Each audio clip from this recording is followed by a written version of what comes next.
Mr. Walberg, and I think that's why it's good for Syria to be there. Mr. Walberg, you say that it's a publicity stunt, and there have been many commentators who have been making exactly that point. But the fact of the matter is that Saudi Arabia is there, and Saudi Arabia was the main sponsor of the 2002 Arab League plans for peace, for a protracted peace with Israel, a permanent peace with Israel.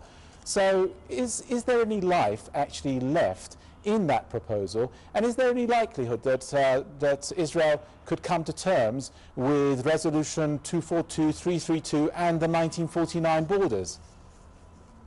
Well, the only way we're going to see Israel come to terms is if the U.S. Cuts off aid. And earlier it was mentioned that the U.S. doesn't really have much ability to pressure Israel. It does. As soon as it stops aiding, as soon as it joins the world community in condemning Israel, then Israel will have to wake up and face the music. But to date, it's been coddled by America and by the Zionists in America. So I don't think there's really any hope at this point. Now, until the U.S. does this. Now, Saudi Arabia, you mentioned, and its peace proposal, it's very important to keep that peace proposal alive. And 67 borders and the right of return, that's the basic position, that's a just position for both sides, and it's the only peace position. So this standoff is going to go on for a long time, and it will go on until Israel wakes up and recognizes the reality. Mr. Walberg, I just want to balance the argument a little bit, if I might. We did ask AIPAC, who are the pro-Israeli lobby in the United States. They're very active, very actively support Israel's role and the United States' role in supporting Israel.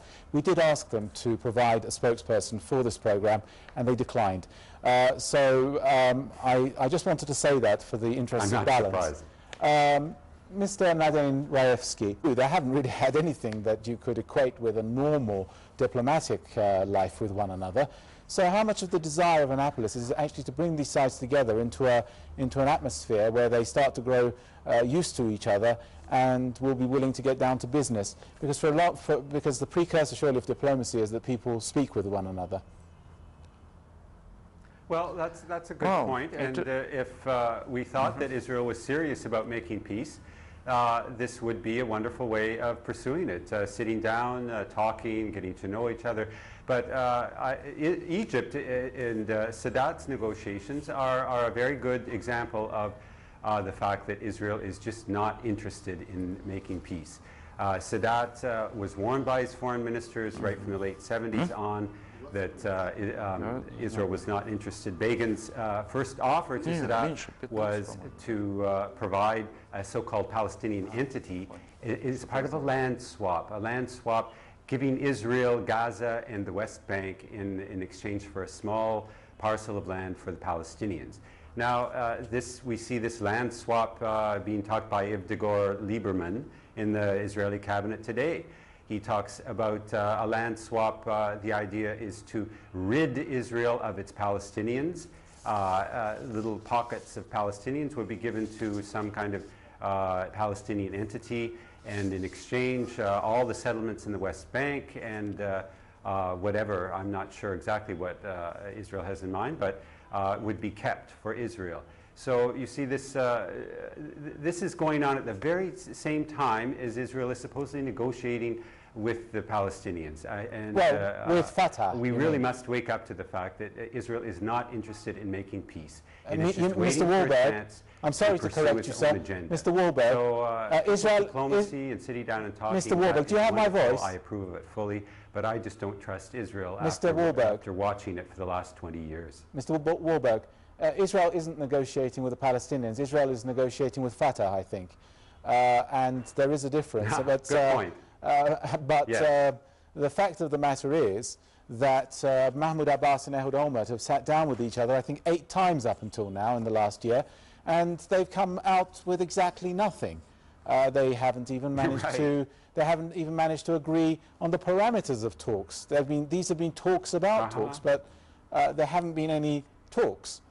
So what's to say that after Annapolis, heads are going to be knocked together sufficiently hard enough for there to be talks?